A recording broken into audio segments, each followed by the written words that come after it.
Halo Adhikara Antari, Faperta 57. Selamat datang di Greeners Podcast episode Orang Mau Menyapa bersama BEM Faperta. Kenalin semuanya, nama aku Marsa Sidki Zakia, biasa dipanggil Marsa, Faperta 56, sebagai moderator yang bakal nemenin podcast kali ini nih.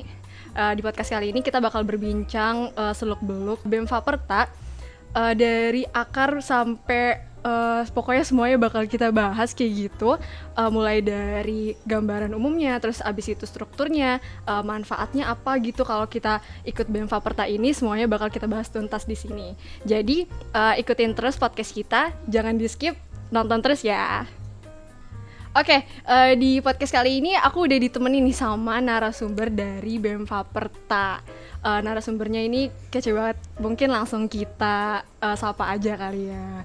Halo Bang Alif. Halo Marsha. Oke, apa kabar nih Bang? Sehat alhamdulillah. Sehat, oke. Mungkin Bang, tadi aku udah kenalan nih, Bang Alif belum kenalan ya? Mungkin boleh sapa dulu nih adik-adik angkatan 57. Boleh Bang kenalan nama, departemen, angkatan, terus di BEM Faperta menjabat sebagai apa? Oke, siap.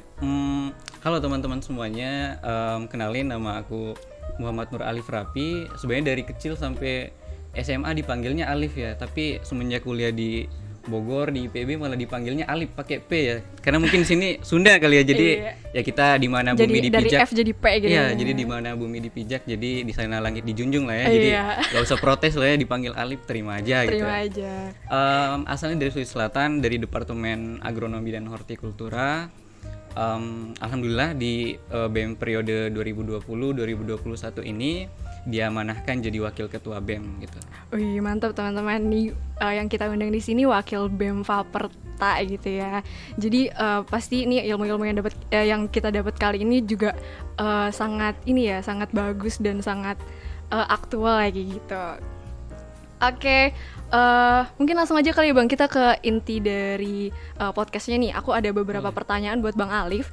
Yang pertama itu pengen tahu sih Bang, dari BEM Faperta itu mungkin dari Bang Alif boleh kasih deskripsinya seperti apa, gambaran umumnya BEM Faperta ini seperti apa sih, mungkin dari tujuan dan fungsinya kayak gitu Bang. Oke. Terkait dengan BEM sebenarnya aku yakin teman-teman semua udah nggak asing lah ya dengan istilah BEM, Badan Eksekutif Mahasiswa. Jadi BEM ini adalah organisasi tingkat kemahasiswaan yang ada di universitas ya, skala universitas ataupun institut. Nah kalau misalnya kita ingat di SMP atau SMA kan ada OSIS ya. Oh iya. Nah ada OSIS. Nah itu kalau kita setarakan itu kurang lebih fungsinya, tujuan dan sebagainya itu sama dengan BEM gitu. Jadi OSIS dengan BEM. Jadi aku yakin teman-teman udah cukup paham. Tapi yang jelas dasar dari BEM sendiri ini adalah bagaimana untuk menyalurkan kemudian menjaring aspirasi yang ada di mahasiswa, terutama kalau BEM Faperta berarti di lingkup Fakultas Pertanian berarti kan. Iya. Itu yang jadi dasar utamanya. Kemudian terkait dengan secara umum sebenarnya untuk BEM Faperta itu punya fungsi untuk yang pertama sebagai lembaga tinggi kemahasiswaan yang memang wajib untuk mengakomodir seluruh kepentingan dari mahasiswa, itu yang pertama. Kemudian yang kedua, BEM Faperta itu wajib sebagai pelopor yang pelopori agent of change. Ya, karena kan kita mahasiswa tugas utamanya agent of change. Bener kan ya, salah satu tugas utamanya. Nah ini BEM Faperta hadir ini sebagai wadah itu, harus memfasilitasi semua anak BEM terutama di Fakultas Pertanian, seluruh anggota juga dari seluruh di luar departemen, baik yang ada di Himpro maupun mahasiswa umum, itu bagaimana mereka bisa menjadi agent of change gitu. Itu salah satu fungsinya. Kemudian yang kedua adalah sebagai social control. Ya, artinya BEM ini hadir untuk melihat, mengawasi apa yang terjadi di dalam kampus maupun di luar kampus gitu. Jadi melihat kebijakan-kebijakan yang ada gitu kan dalam IPB, misalnya dari rektor, atau mungkin di luar IPB misalnya dari presiden dan sebagainya, itu yang diawasi sama BEM gitu. Mengawal keadaan. Nah betul, mengawal keadaan gitu. Itu salah satu tugas yang baik banget gitu dari BEM sebagai social control. Kemudian selanjutnya BEM itu punya fungsi buat membangun sinergitas gitu. Jadi membangun sinergitas sama berbagai pihak. Nah yang pertama itu dalam kampus dibagi ya, ada dalam fakultas, kemudian ada di luar fakultas. Kalau dalam fakultas kan berarti kita membangun sinergi dengan ormawa yang lain gitu kan. Nah, betul. kemudian dengan mahasiswa umum gitu kan, dengan mahasiswa lain, dengan ketangkomti, kemudian juga dengan dosen gitu kan, dengan dekanat. Nah itu dalam fakultas gitu. Oke. Tapi kalau misalnya di luar fakultas kita bisa sinergi dengan fakultas yang lain, tadi dengan BEM yang lain atau mungkin dengan ormawa-ormawa yang lain yang ada di IPB gitu kan, kita juga bisa sinergi dengan BMKM. Nah kalau di luar IPB kita punya sinergi dengan perusahaan-perusahaan atau mungkin pemerintah setempat, misalnya desa gitu. Karena untuk BEM Faperta sendiri kan kita punya desa binaan ya.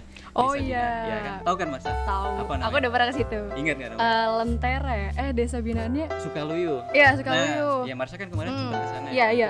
Nah, itu salah satu fungsi sinergitas gitu dari BEM, kita membangun sinergi dengan apapun yang ada yang memang bertujuan kemanusiaan gitu. Kita punya mitra di sana gitu. Kemudian juga yayasan-yayasan yang lain gitu kan, seperti panti asuhan dan sebagainya, kita mencoba buat membangun sinergi dalam hal itu.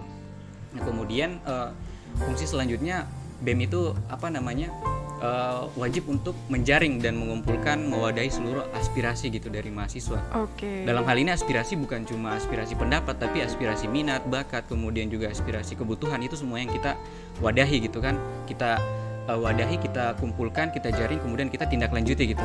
Oke, berarti di bagian birokrasinya gitu ya Bang? Betul, kayak gitu. Kemudian yang terakhir, BEM ini sebagai mediator fungsinya. Jadi kita memediasi seluruh permasalahan-permasalahan yang ada gitu kan. Karena kita pasti di perkuliahan ini harus mandiri lah gitu. Kita menyelesaikan, kita mendapat masalah, kita selesaiin dengan kita sendiri gitu kan, sesama mahasiswa gitu. Makanya BEM sini hadir untuk mediator gitu. Kita mediasi kayak gitu. Terkait dengan tugas dan tanggung jawab sebenarnya udah jelas sih dari fungsi itu kan. Kalau tugas berarti yang pertama, yang utama kita menjaring aspirasi gitu kan.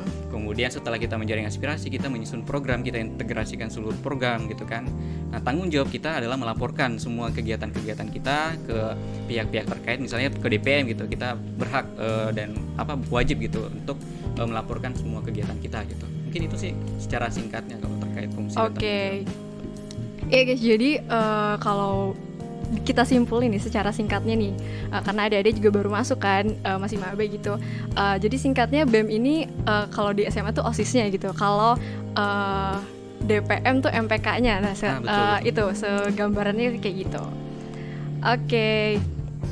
Iya, mungkin kita langsung lanjut ke pertanyaan selanjutnya ya Bang. Boleh. Oke. Tadi Bang Alif kan udah sebutin tujuannya, terus fungsi-fungsi dari BEM, pokoknya gambaran umumnya kayak gitu ya Bang.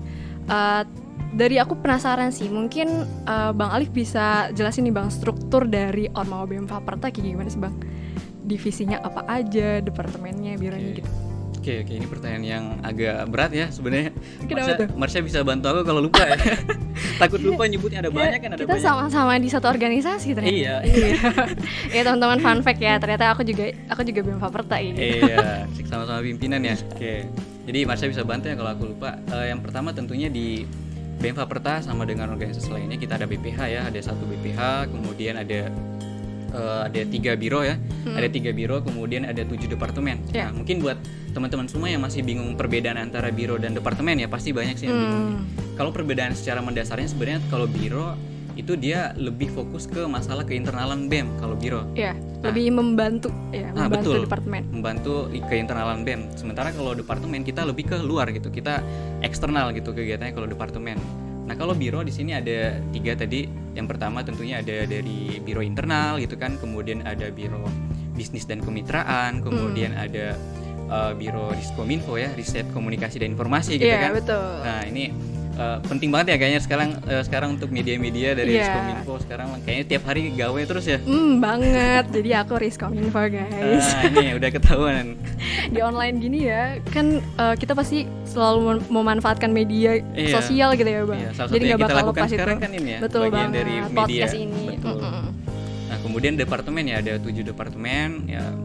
Yang pertama departemen yang tentang seni budaya, kemudian ada departemen pemuda dan olahraga, kemudian ada departemen sosial dan lingkungan, kemudian departemen kesejahteraan mahasiswa, kemudian ada departemen akademik dan prestasi, kemudian departemen pengembangan sumber daya mahasiswa atau PSDM, kemudian yang terakhir ada departemen kajian aksi strategis dan advokasi atau Kastrat gitu. Jadi ada 10 totalnya biro dan departemen. Jadi ini BEM Faperta emang besar ya Bang lingkupnya dengan 7 departemen dan 3 biro nih teman-teman. Jadi nanti mungkin bisa dikepoin lagi nih kayak gimana sih dari 3 biro sama 7 departemen tadi gitu. Biar teman-teman tahu apa sih kira-kira ini minatnya di mana kayak gitu. Betul. Oke, aku lanjut nih Bang. Tadi kan kita udah bahas ya tadi fungsi BEM Faperta itu salah satunya diwujudkan dengan proker-proker. Nah, mungkin Bang Alif bisa jelasin nih Bang, apa aja sih mega proker yang dijalankan oleh BEM Faperta kayak gitu? Oke, tentang mega proker ya. Tapi mungkin sebelum menjawab ke mega proker, ingin memberitahu dulu ya tentang nama kabinet misalnya. Ini agak terlupa kayaknya. Oh iya, boleh banget. Ini penting kasih tahu dulu ya. ya, Jadi nama kabinet kita untuk BEM Faperta 2020-2021 ini namanya Kabinet Renaissance. Nah, ini kalau misalnya teman-teman ingat ya pelajaran sejarah kan ada Renaissance ya. Renaissance itu kan artinya zaman peralihan ya. Nah, kemudian ada Sein, ini artinya tanda atau isyarat. Kemudian kami coba gabung jadi Renaissance jadinya. Jadi ini artinya ya kami berharap BEM Faperta di masa pandemi ini bisa terus memberikan manfaat gitu, tetap memberikan manfaat di zaman peralihan. Kan zaman peralihan artinya new normal gitu kan betul. Sekarang. Nah, itu makanya asal usul kenapa namanya Renaissance kayak gitu. Nah, terkait dengan mega proker, sebenarnya ada 6 mega proker ya. Nah, mega proker dari 7 departemen tadi ya, dari 7 departemen tersebut yang pertama ada Mahakarya. Nah, jadi Mahakarya ini di dalamnya ada banyak lagi tuh, ada program-program lagi, termasuk di dalam Mahakarya sendiri gitu kan. Sebenarnya agak ini juga sih. Yang jelas di dalam Mahakarya, mega proker Mahakarya ada program namanya Mahakarya juga gitu. Oke, terus ada yang lain juga, ada Acceleration. Kemudian ada ICOM, ini internasional ya. Lagi jalan juga ya Bang? Iya, lagi jalan juga ICOM. Kemudian mega proker berikutnya ada Agri-Lovement. Jadi Agri-Lovement, maaf. Jadi Agri-Lovement ini istilahnya lebih ke ini sih sebenarnya pengembangan sumber daya mahasiswanya gitu. Jadi kayak kita di dalam bagaimana podcast, di sana ada podcast juga, kemudian ada Faperta Business Club di sana. Nah, di sana ada tuh kayak gitu. Kemudian berikutnya ada tentang Faperta Care and Share. Ya, ini ya udah ketahuan lah ya dari namanya tentang kesejahteraan mahasiswa seperti apa gitu. Dalamnya kita ada bantuan tingkat akhir. Ya benar. Ada beasiswa expo dan sebagainya. Kita dalam ada ini juga yang paling penting di masa pandemi, webinar mental health. Nah, itu kita rangkum dalam mega proker yang satu ini gitu, Faperta Care and Share. Kemudian berikutnya ada Environment and Social Project. Nah, ini udah kelihatan dari namanya, kita fokus ke lingkungan dan sosial ya. Nah, jadi kita ada turun desa, kemudian juga ada membagikan informasi terkait dengan magang, tentang magang gitu kan, kita informasikan. Volunteer ya. Betul volunteer. Kita bagikan gitu kayak gitu. Kemudian selanjutnya ada aksi kolaborasi. Ini tentang ini mahasiswa banget nih, biasa identik banget ya. Yang turun ke jalan dan sebagainya, tapi sayangnya kita nggak bisa ya lakuin di masa pandemi online ini. Ya, jadi kita melakukan semuanya tetap dengan protokol kesehatan dan kita maksimalin di media tentunya ya untuk aksi kolaborasi ini. Kita ada dialog dengan dekanat juga dan sebagainya, itu kan bagian dari aksi kolaborasi ya. Nah, kemudian selanjutnya ada bentar aku agak lupa, Masya ingat gak? Waduh, gak punya proker jadinya lupa. Ya Marsha dari ini ya? Biro soalnya. Ya, pokoknya Mbak banyak banget ya Bang ya mega proker di itu. Benar-benar. Oh yang terakhir ingat Seria Action ini. Iya. Ini yang paling penting. Ini lagi banget nih. Ini yang lagi running banget nih. Iya, sama yang selalu populer gitu kan. Setiap tahun Seria Action ini lomba gitu kan. Lomba dan pertandingan gitu kan, seni dan olahraga seperti itu. Oke, ya tadi banyak banget ya guys. Bang Alif aja sampai lupa kayak gitu saking banyaknya. Oke, kita lanjut ke pertanyaan yang terakhir nih Bang. Pertanyaan yang keempat. Kan Bang Alif nih kuliah pasti udah sibuk banget gitu ya Bang. Kenapa sih Bang Alif masih pengen join BEM Faperta gitu? Emang apa sih Bang manfaat yang bisa kita dapetin dengan join di Ormawa Faperta kayak gitu? Oke, sebenarnya mendasar sih, kebermanfaatan gitu. Itu mendasar banget kebermanfaatan. Kenapa? Karena di masa pandemi ini banyak banget yang jatuh gitu kan, banyak banget motivasi yang hilang gitu kan, banyak banget inspirasi yang hilang gitu. Sumber daya juga kita banyak kehilangan, sumber daya kita buat melengkapi struktur organisasi kita butuh perjuangan yang lebih kan dibanding dengan offline kan untuk mendorong orang-orang untuk berkontribusi agak sulit di masa pandemi ini. Jadi kalau kita memang bisa berkontribusi kenapa tidak gitu kan selama pandemi ini, karena ya aku yakin ini lebih tantangannya lebih besar, jadi ini jadi kita bisa mengambil pelajaran yang lebih banyak gitu kan selama pandemi ini. Iya, kalau bukan kita siapa lagi gitu kan ya betul. Bang. Ya jadi selama punya kesempatan buat menebarkan kebermanfaatan ya diambil gitu ya Bang. Betul sekali. Oke, itu sih tadi Bang 4 pertanyaan kayaknya udah cukup banget. Wah, kayaknya kayak kurang sih, tapi durasi ini gimana ya? Apa minta panitia kali ya? Gimana panitia? Oh nggak boleh. Ternyata nggak boleh. Oke. Iya, mungkin terakhir nih Bang, boleh closing statement buat teman-teman 57, mungkin ada yang mau disampaikan nih Bang. Gimana? Oke, closing statement dari aku intinya apapun keadaannya, apalagi sekarang yang lagi pandemi, tetap berusaha buat berkontribusi gitu. Karena aku inget quote sih baru-baru ini itu kan lagi habis nonton film sih sebenarnya, jadi dapat quote gitu kan. Kurang lebih kata-katanya kayak gini. Tenggelam itu bukan karena jatuh dari atas gitu. Tapi tenggelam itu karena kita tetap di bawah gitu. Nah gitu. Jadi bukan jatuhnya itu yang buat kita tenggelam, tapi karena kita nggak naik kembali ke atas gitu kan yang bikin kita tenggelam. Nah artinya dengan datangnya pandemi ini kan menjatuhkan semuanya ya. Jadi jangan biarkan pandemi ini yang bikin kita tenggelam gitu. Jangan biarkan pandemi ini yang menyurutkan semua motivasi kita, semua semangat kita, semua impian kita. Jangan gitu. Kita harus tetap naik ke atas gitu kan.